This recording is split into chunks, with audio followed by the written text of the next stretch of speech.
Astrology से related महत्वपूर्ण जानकारियाँ प्राप्त करने के लिए मेरे चैनल को सब्सक्राइब कीजिए और लेटेस्ट नोटिफिकेशन के लिए बेल आइकॉन को भी प्रेस करिए। नमस्कार दोस्तों, मैं सीमा डेमन मेरे इस YouTube चैनल में आपका बहुत बहुत स्वागत करती हूँ। नव वर्ष का प्रारंभ होने जा रहा है। यह नया वर्ष आप लोगों के लिए बहुत ही मंगलकारी हो। समस्त परिवार के सुखमय जीवन के लिए हार्दिक शुभकामनाएं मेरी तरफ से आप सभी को। नव वर्ष के आगमन होने पर सभी के मन में यही प्रश्न उठता है कि क्या यह नया वर्ष मेरे जीवन के लिए बहुत अधिक अच्छा रहेगा या बुरा रहेगा।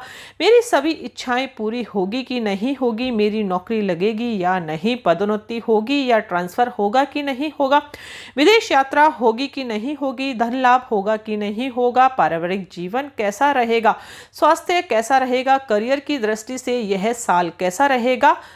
इन सभी प्रश्नों के आंसर आज आपको इस वीडियो के माध्यम से प्राप्त होंगे। दोस्तों, ईश्वर से मैं ऐसी कामना करती हूँ कि आने वाला वर्ष आप लोगों के लिए बहुत ही शुभ हो, मनोवांछित फल प्रदान करने वाला हो और आपके जीवन की सभी इच्छाएं पूरी हो इस वर्ष। और आपको राशिफल के माध्यम से भी मैं बताने का प्रयास करूंगी दोस्तों। तो चलिए शुरू करते हैं दोस्तों।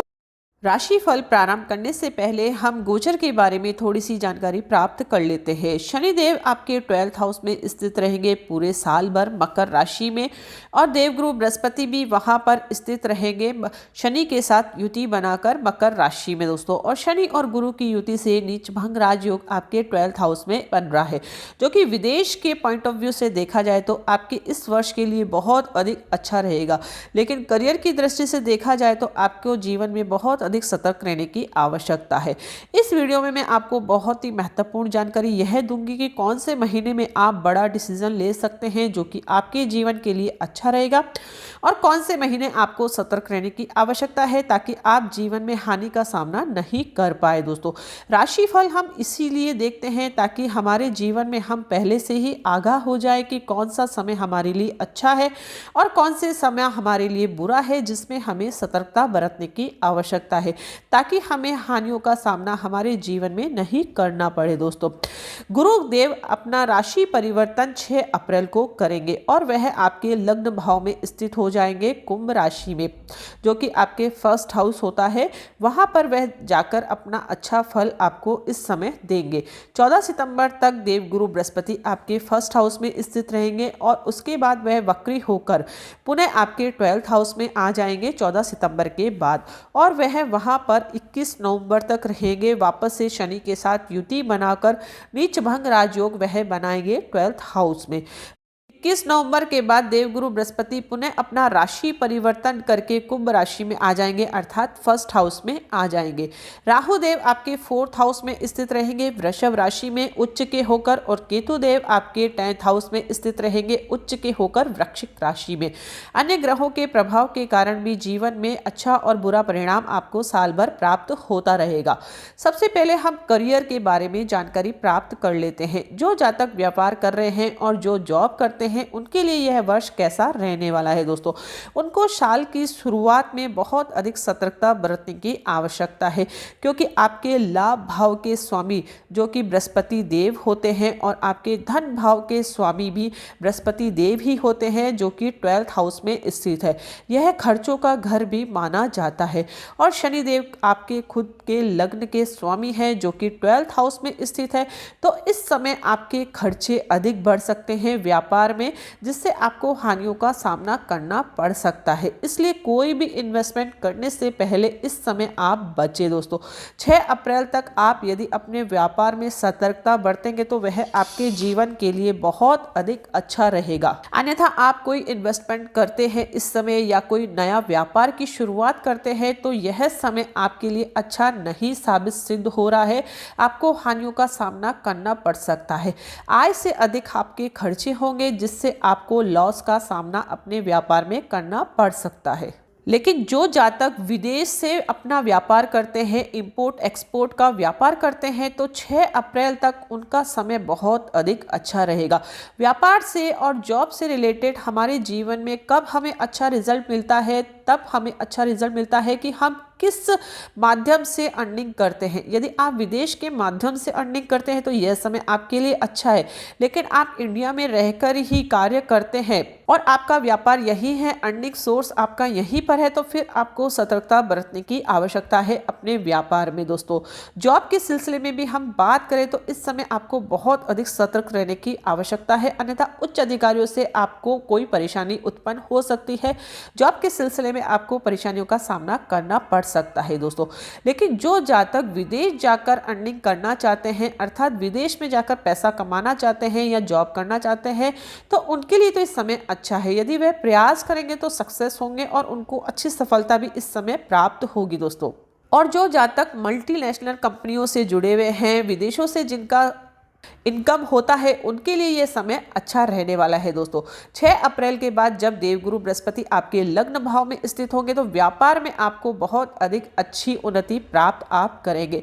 इस समय आप अपना बड़ा डिसीजन ले सकते हैं, क्योंकि धन भाव और लाभ भाव के स्वामी आपके लग्न भाव में स्थित होंगे, जिससे आपको अपनी इच्छा की पूर्ति इस समय होगी और बचत भी इस समय अच्छी होगी, इनकम भी आपके व्यापार में अच्छी होगी। इस समय आप कोई नया व्यापार करने की सोच रहे हैं तो 6 अप्रैल के बाद आप करेंगे तो वह आपके जीवन के लिए अच्छा रहेगा।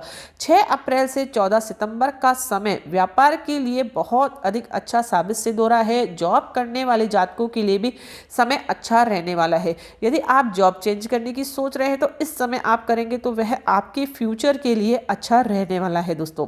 जून और जुलाई के मध्य भी आपको थोड़ी सी सतर्कता बरतने की आवश्यकता है अपने व्यापार में, क्योंकि आपके 10th हाउस के लॉर्ड आपके 6th हाउस में स्थित हो जाएंगे, जिससे विरोधी पक्ष आपके ऊपर हावी हो सकता है, उनसे आपको कोई हानि का सामना करना पड़ सकता है। लेकिन जुलाई के अंतिम सप्ताह से और सितंबर के मध्य का समय आपके व्यापार के लिए बहुत अधिक अच्छा रहने वाला है दोस्तों। इस समय आप बहुत अधिक उन्नति करेंगे अपने व्यापार में और जॉब में भी। आपकी पदोन्नति के योग भी इस समय ही बनेंगे, मनचाहा जगह ट्रांसफर होने के योग भी इस समय ही आपके बनेंगे।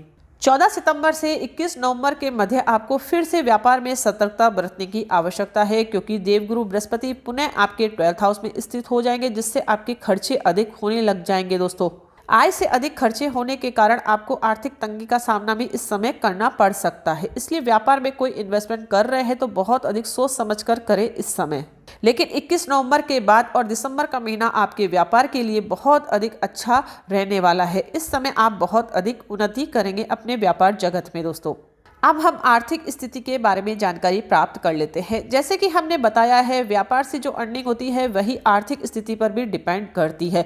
तो साल की शुरुआत में आपको बहुत अधिक सतर्कता बरतने की आवश्यकता है, अन्यथा आप फिर आर्थिक तंगी के शिकार इस समय हो सकते हैं। शनि और गुरु की युति 12th हाउस में स्थित होने के कारण आपके खर्चे इस समय अधिक बढ़ जाएंगे। यदि आपने अनावश्यक खर्चा करा तो आगे जाकर आपको फिर बहुत अधिक परेशानी सकती है आपके जीवन में। आप आर्थिक परेशानी से जूझ सकते हैं इस समय। इस समय कोई भी बड़ा खर्चा करने से आप बचे तो आपके फ्यूचर के लिए वह अच्छा रहेगा। लेकिन देवगुरु बृहस्पति जब 6 अप्रैल के बाद अपना राशि परिवर्तन करके आपके 1st हाउस में आएंगे तो आपकी आर्थिक तंगी से आप परेशान थे, वह स्थिति आपकी सुधरने लग जाएगी। व्यापार से आप बहुत अधिक अच्छी अर्निंग कर पाएंगे, जिससे आप बचत भी अच्छी खासी कर पाएंगे इस समय। और यदि आप कर्ज के शिकार भी बहुत समय से है तो इस समय आपके कर्ज चुकने के भी योग इस समय बनेंगे। लेकिन 14 सितंबर के बाद पुनः आपको फिर से आर्थिक परेशानियों का सामना करना पड़ सकता है। इसलिए प्रॉपर वे में अपनी बचत 6 अप्रैल से 14 सितंबर के मध्य करेंगे तो वह आपके फ्यूचर के लिए अच्छा रहेगा। जिस समय आपके खर्चे बढ़ने के योग बनते हैं तो उस समय हम उस मनी को यदि यूज़ करते हैं तो हमारे जीवन में कोई परेशानी नहीं होती है। राशिफल देखने का यही सबसे बड़ा लाभ होता है दोस्तों, कि कौन से समय हम कौन सा कार्य करें ताकि हमारे फ्यूचर के लिए वह बहुत अधिक अच्छा रहेगा। 14 सितंबर से 21 नवंबर के मध्य आपको बहुत अधिक सतर्कता बरतने की आवश्यकता है। बड़ा इन्वेस्टमेंट करने से आप इस समय बचें। लेकिन 21 नवंबर के मध्य आप फिर से अपनी अच्छी अर्निंग कर पाएंगे। दिसंबर का महीना आपके लिए बहुत अधिक शुभ रहेगा आर्थिक स्थिति से देखा जाए तो। अब हम शिक्षा के बारे में जानकारी प्राप्त कर लेते हैं। जो विद्यार्थी वर्ग है और कॉम्पिटिटिव एग्जाम की तैयारी कर रहे हैं तो उनके साल की शुरुआत में तो उनको अच्छे परिणाम नहीं मिलेंगे, लेकिन जब देवगुरु बृहस्पति आपके फर्स्ट हाउस में आ जाएंगे तो उनकी 5वीं दृष्टि आपके 5th हाउस में पड़ेगी, जिससे आपकी शिक्षा में वृद्धि इस समय अधिक होगी। आपको शिक्षा से अच्छे लाभ इस समय प्राप्त होंगे। मनचाहा कॉलेज में आप दाखिला प्राप्त कर सकते हैं और विदेश जाकर यदि आप पढ़ना चाहते हैं तो इस समय आपके अच्छे योग बनेंगे। यदि आप प्रयास करेंगे तो सक्सेस अवश्य होंगे दोस्तों। लेकिन जो जातक कॉम्पिटिटिव एग्जाम की तैयारी कर रहे हैं तो उनकी साल की शुरुआत बहुत अधिक अच्छी रहने वाली है। देवगुरु बृहस्पति की 7वीं दृष्टि आपकी 6th हाउस पे पड़ रही है, जिससे आपके कॉम्पिटिटिव एग्जाम में सक्सेस होने के पूरे योग बन रहे हैं। इस समय यदि आप पूरी मेहनत करते हैं तो आपको अच्छे परिणाम आपके जीवन में प्राप्त हो सकते हैं दोस्तों। और उसके बाद 14 सितंबर से 21 नवंबर के मध्य भी आपके अच्छे योग इस समय बनेंगे। शनिदेव और गुरुदेव की 7वीं दृष्टि आपके 6th हाउस पे पड़ रही है, जिससे कॉम्पिटिटिव एग्जाम में सक्सेस के आपके अच्छे योग बन रहे हैं दोस्तों। आप मनचाहा जगह जॉब प्राप्त कर सकते हैं, लेकिन मेहनत पूरी करिए तभी आपको सक्सेस प्राप्त होगी, क्योंकि शनिदेव एक ऐसे ग्रह हैं जो बिना मेहनत के अच्छा फल कभी भी नहीं देते हैं। इसलिए अपनी मेहनत में बिल्कुल भी कमी नहीं रखें। योग तो अच्छे बन रहे हैं, मेहनत भी आपने अच्छी करी तो आपको अच्छा लाभ आपके जीवन में अवश्य इस वर्ष प्राप्त होगा। आपके लिए जनवरी, फरवरी, अप्रैल और सितंबर का महीना बहुत अधिक भाग्यशाली साबित हो रहा है। जो छात्र टेक्निकल पढ़ाई कर रहे हैं उनके लिए वर्ष सामान्य रहने वाला है। वहीं मीडिया, इंफॉर्मेशन टेक्नोलॉजी और आर्किटेक्ट की पढ़ाई करने वाले विद्यार्थियों के लिए यह वर्ष पिछले वर्ष से बहुत अधिक अच्छे शुभ परिणाम लेकर आया है दोस्तों। अब हम पारिवारिक जीवन के बारे में जानकारी प्राप्त कर लेते हैं। पारिवारिक जीवन की बात करें तो साल की शुरुआत में आपको अच्छे परिणाम नहीं प्राप्त होंगे, क्योंकि आपके कुटुंब भाव का स्वामी ही आपके 12th हाउस में स्थित है, जिससे आपके मान सम्मान में कमी इस समय आ सकती है। और राहु देव भी आपके 4th हाउस में उच्च के हैं, इसलिए आपके अच्छे परिणाम आपको परिवार से नहीं इस समय प्राप्त होंगे। लेकिन निराश होने की ज़रूरत नहीं है। अप्रैल के बाद आपको अच्छे परिणाम आपके परिवार से मिलेंगे दोस्तों। मांगलिक कार्यक्रम का आयोजन भी इस समय आपके घर परिवार में हो सकता है, जिससे आपको लाभ की प्राप्ति होगी। 6 अप्रैल से 14 सितंबर का महीना आपके लिए बहुत अधिक अच्छा रहेगा पारिवारिक जीवन के लिए। लेकिन 14 सितंबर से 21 नवंबर के मध्य आपको बहुत अधिक सतर्कता बरतने की आवश्यकता है, अन्यथा आप किसी वाद विवाद में भी पड़ सकते हैं और इस समय आपको मानसिक परेशानियों का सामना भी करना पड़ सकता है। लेकिन 21 नवंबर के बाद आपको अच्छे परिणाम आपके परिवार से प्राप्त होंगे। सबका सहयोग इस समय आपको प्राप्त होगा। छोटे भाई बहनों का भी सहयोग इस समय आपको अधिक प्राप्त होगा। लेकिन माता पिता के स्वास्थ्य का बहुत अधिक ध्यान रखें इस वर्ष, क्योंकि राहु देव के 4th हाउस में स्थित है, जिससे माता को कष्ट होने के योग बनते हैं। अब हम वैवाहिक जीवन और संतान से संबंधित जानकारी प्राप्त कर लेते हैं। वैवाहिक जीवन की बात करें तो साल की शुरुआत में आपको थोड़ा सा तनाव आपके जीवन में उत्पन्न हो सकता है, क्योंकि आपके लग्न भाव के स्वामी ही 12th हाउस में स्थित है और देवगुरु बृहस्पति भी आपके 12th हाउस में स्थित है, जिससे वैवाहिक जीवन में तनाव आप महसूस कर सकते हैं। लेकिन जब देवगुरु बृहस्पति आपके 1st हाउस में आएंगे, अर्थात 6 अप्रैल के बाद आपके वैवाहिक जीवन में आप मधुरता महसूस करेंगे। आप दोनों के अच्छे इस समय रहेंगे और जीवन साथी का पूर्ण सहयोग इस समय आपको अधिक प्राप्त होगा दोस्तों। 6 अप्रैल के बाद संतान पक्ष से भी आपको अच्छी खुशखबरी इस समय प्राप्त हो सकती है, क्योंकि देवगुरु बृहस्पति की 5वीं दृष्टि आपके 5th हाउस पे पड़ रही है, तो संतान उत्पत्ति के योग भी इस समय आपके अच्छे बनेंगे दोस्तों। अभी तक यदि आपके संतान सुख की प्राप्ति नहीं हुई है तो 6 अप्रैल से 14 सितंबर का समय बहुत अधिक अच्छा रहेगा। इस समय आपको अच्छी कोई गुड न्यूज़ मिल सकती है आपके जीवन में। और संतान यदि विवाह के लायक हो गई है तो उनके विवाह के योग भी इस समय अधिक बनेंगे। यदि आप प्रयास करते हैं और आप चाहते हैं कि उनकी शादी हो जाए तो इस वर्ष उनकी शादी अवश्य हो जाएगी। 6 अप्रैल से 14 सितंबर के मध्य अच्छे योग उनके शादी के बनेंगे दोस्तों। और उसके बाद 21 नवंबर से दिसंबर के मध्य भी उनकी शादी के अच्छे योग बनेंगे। 6 अप्रैल से 14 सितंबर के मध्य संतान से आपको अच्छी खुशखबरी प्राप्त हो सकती है। उनकी जॉब के भी अच्छे योग इस समय बनेंगे। वैवाहिक जीवन के लिए जुलाई से अगस्त तक का समय थोड़ा सा आपके कम अनुकूल दिखाई दे रहा है, क्योंकि इस समय आपके 7th हाउस का स्वामी सूर्य आपके 6th हाउस में स्थित रहेगा और शनि की उनकी पूर्ण दृष्टि रहेगी। ऐसे में कुछ भी बोलने से पहले ठीक से सोच विचार करना आपके लिए ज़रूरी है, अन्यथा जीवन साथी के साथ वाद विवाद उत्पन्न हो सकता है। दोस्तों, इस समय यह समय आपको बहुत अधिक सतर्कता बरतने की आवश्यकता है। अब हम लव लाइफ के बारे में जानकारी प्राप्त कर लेते हैं। बात करें लव लाइफ के लिए तो आपके सक्सेस के योग 6 अप्रैल के बाद ही बनेंगे, जब देवगुरु बृहस्पति आपके 1st हाउस में आ जाएंगे। उनकी 5वीं दृष्टि आपके 5th हाउस पे पड़ रही है, तो इस समय आपको लव में सक्सेस प्राप्त होगी, क्योंकि 5वां हाउस प्यार का घर भी माना जाता है, संतान का घर भी माना जाता है, शेयर म्यूचुअल फंड से अच्छी इनकम प्राप्त हो उसका घर भी माना जाता है। तो लव में सक्सेस आपको 6 अप्रैल से 14 सितंबर के मध्य प्राप्त होगी। यदि आप घर वालों की रजामंदी चाहते हैं तो इस समय यदि आप घर वालों से बात करेंगे तो आपके सक्सेस के अच्छे योग बनेंगे। शादी भी करना चाहते हैं तो शादी के भी पूरे योग इस समय ही बनेंगे, लेकिन 14 सितंबर से 21 नवंबर के मध्य आपको थोड़ी सी सतर्कता बरतने की आवश्यकता है, अन्यथा आपके रिश्ते में खटास उत्पन्न हो सकती है। इस समय आप घर वालों से बात नहीं करें तो आपके जीवन के लिए अच्छा रहेगा। उसके बाद 21 नवंबर से दिसंबर का महीना आपके लिए बहुत अधिक शुभ रहेगा। इस समय आप अपने रिश्ते को नाम देना चाहते हैं तो दे सकते हैं। आपको लव लाइफ में अच्छी सक्सेस इस समय प्राप्त हो जाएगी। दोस्तों, अब हम स्वास्थ्य की बात करें। दोस्तों, स्वास्थ्य के लिए साल की शुरुआत में आपको बहुत अधिक सतर्क रहने की आवश्यकता है, क्योंकि लग्न भाव का स्वामी ही आपके 12th हाउस में स्थित रहेगा और जो कि पूरे साल भर आपके 12th हाउस में ही स्थित है। लेकिन शुभ ग्रहों की दृष्टि आपके लग्न भाव पे पड़ेगी तो उससे में हमें अच्छा परिणाम प्राप्त होता है। तो 6 अप्रैल के बाद आपको स्वास्थ्य से अच्छा लाभ प्राप्त होगा, लेकिन फिर भी पूरे वर्ष आपको स्वास्थ्य के प्रति बिल्कुल भी लापरवाही बरतना नहीं है, अन्यथा आपको कोई बड़ी बीमारी होने के योग भी बनते हैं, क्योंकि शनिदेव की दृष्टि 6ठे हाउस पे भी बढ़ रही है, जो कि छोटे मोटे रोग से संबंधित घर भी माना जाता है। दोस्तों, आप कोई लंबी यात्रा की प्लानिंग कर रहे हैं तो 6 अप्रैल के बाद करें तो वह आपके जीवन के लिए अच्छा रहेगा, और 14 सितंबर का समय भी आपके जीवन के लिए अच्छा रहेगा। लेकिन 14 सितंबर से 21 नवंबर के मध्य स्वास्थ्य के प्रति आप बहुत अधिक सतर्क रहे। दोस्तों, इस समय आपको पैरों से दर्द, गैस, एसिडिटी, जोड़ों में दर्द, सर्दी जुकाम जैसी समस्याएं उत्पन्न हो सकती है। अब हम ये जान लेते हैं कि आपको प्रॉपर्टी का सुख कब प्राप्त होगा, कब आपको वाहन का सुख प्राप्त होगा। आपके 4th हाउस में राहु देव उच्च के होने के कारण इस वर्ष आपको प्रॉपर्टी के अच्छे योग इस समय बनते हैं। दोस्तों, 6 अप्रैल के बाद आपके बहुत अधिक अच्छे योग बनेंगे। आप यदि प्रॉपर्टी में इन्वेस्ट करना चाहते हैं तो 6 अप्रैल के बाद करेंगे तो वह आपके जीवन के लिए अच्छा रहेगा। 14 सितंबर का समय, 6 अप्रैल से 14 सितंबर का समय अच्छा रहेगा। आप प्रॉपर्टी में इन्वेस्ट कर सकते हैं। खुद का मकान खरीदने के योग भी इस समय आपके बनेंगे, और वाहन भी यदि आप खरीदते हैं तो वह आपके फ्यूचर के लिए अच्छा रहेगा। लेकिन 14 सितंबर से 21 नवंबर के मध्य आप कोई भी बड़ा डिसीजन नहीं ले, कोई भी बड़ी प्रॉपर्टी में अपनी पूंजी निवेश नहीं करें, अन्यथा आपको हानि का सामना करना पड़ सकता है। दोस्तों, इस समय और वाहन खरीदने से भी इस समय आप बचें।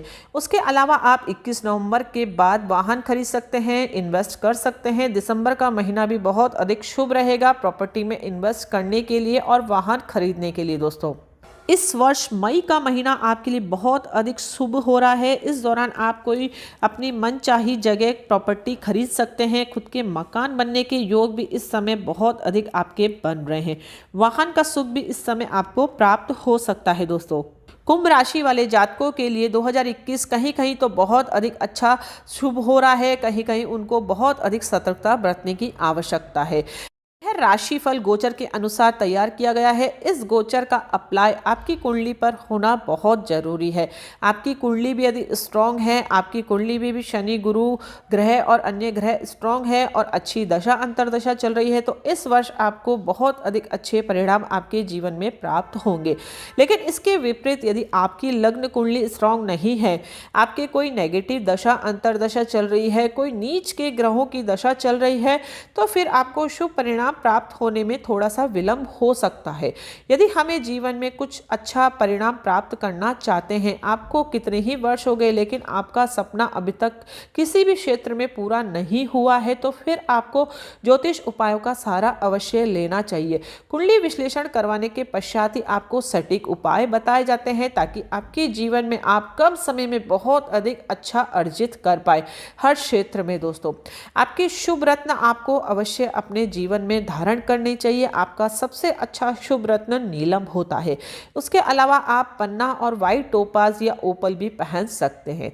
लेकिन फिर से मैं आपको यही राय दूंगी कि आप रत्न धारण करने से पहले कुंडली का विचार अवश्य करवाएं दोस्तों, क्योंकि रत्न हमेशा ग्रहों के प्लेसमेंट के अकॉर्डिंग बताए जाते हैं। चलित कुंडली को देखना भी ज़रूरी है दोस्तों। ऐसा कभी भी नहीं होता है कि हर कुंभ राशि का जातक यह रत्न धारण कर सकता है दोस्तों। और विशेष परिस्थितियों में विशेष इच्छा के अनुसार रुद्राक्ष भी बताए जाते हैं कि आपकी कौन सा सपना है जो आपका पूरा नहीं हो रहा है, कौन सी नेगेटिव दशा चल रही है, कुंडली में क्या प्रॉब्लम है, उसके अनुसार भी यदि हम रुद्राक्ष धारण करते हैं तो हमारे जीवन में 100% हमें पॉजिटिव रिजल्ट अवश्य प्राप्त होता है दोस्तों। आप कुंभ राशि के जातक है तो आपके लिए सबसे शुभ रुद्राक्ष 7 मुखी रुद्राक्ष होता है। यह शनि ग्रह को रिप्रेजेंट करता है। यदि आप रत्न नहीं पहन सकते हैं तो रुद्राक्ष तो आपको अवश्य ही धारण करना चाहिए। उसके अलावा वैदिक मंत्रों का जाप भी आपको करना चाहिए। इस वर्ष आपके शनि की 7.5 भी लग रही है, लेकिन शनि का दान आपको बिल्कुल भी नहीं करना है। क्यों नहीं करना है? क्योंकि आपके लग्न भाव के स्वामी ही शनि देव है। इसलिए कभी भी दान करने से पहले कुंडली का विचार अवश्य करवाना चाहिए, क्योंकि दान हमेशा हमें हमारी कुंडली के अकॉर्डिंग ही करना चाहिए। जो ग्रह हमारी कुंडली में नेगेटिव होते हैं उनका ही हमें दान करना चाहिए, अन्य किसी ग्रहों का दान नहीं करना चाहिए दोस्तों। अक्सर हम यही देखते हैं कि शनि की 7.5 है तो हमें दान बता दिया जाता है। सूर्य को जल देना भी हमें कुंडली के अकॉर्डिंग ही करना चाहिए। शिव भगवान की पूजा करनी है कि नहीं करनी है वह भी कुंडली के अकॉर्डिंग ही करना चाहिए। यानी कि कहने का मतलब है कि सब कुछ यदि हम हमारी लग्न कुंडली के अकॉर्डिंग करेंगे हमारे जीवन में, तो मैं गारंटी के साथ कह सकती हूँ कि आपको 100% पॉजिटिव रिजल्ट अवश्य प्राप्त होता है। क्योंकि अज्ञानतावश कभी कभी ऐसा हो जाता है कि हम बिना किसी जानकारी के दान करना प्रारंभ कर देते हैं, बिना किसी जानकारी के हम गलत रत्न धारण कर लेते हैं, कोई गलत रेमेडीज अपना लेते हैं, तो फिर क्या होता है हमें नेगेटिव रिजल्ट बहुत जल्दी प्राप्त होते हैं। हम तो सब कुछ अच्छे के लिए करते हैं लेकिन हमारे जीवन में नेगेटिव रिजल्ट बहुत जल्दी हमें प्राप्त होने लग जाते हैं जो हम नेगेटिव रेमेडीज अपना लेते हैं दोस्तों। इसलिए सही दिशा में किया गया कार्य ही सदा सफल होता है दोस्तों। यदि आपको वीडियो अच्छा लगे तो इसे आप लाइक ज़रूर करें, दूसरों के साथ ज़्यादा से ज़्यादा शेयर करें। कमेंट्स के द्वारा मुझे ज़रूर बताएं कि आपको वीडियो कैसा लगा। तो मिलते हैं नेक्स्ट वीडियो में कोई इंटरेस्टिंग टॉपिक के साथ। तब तक के लिए thank you and bye bye.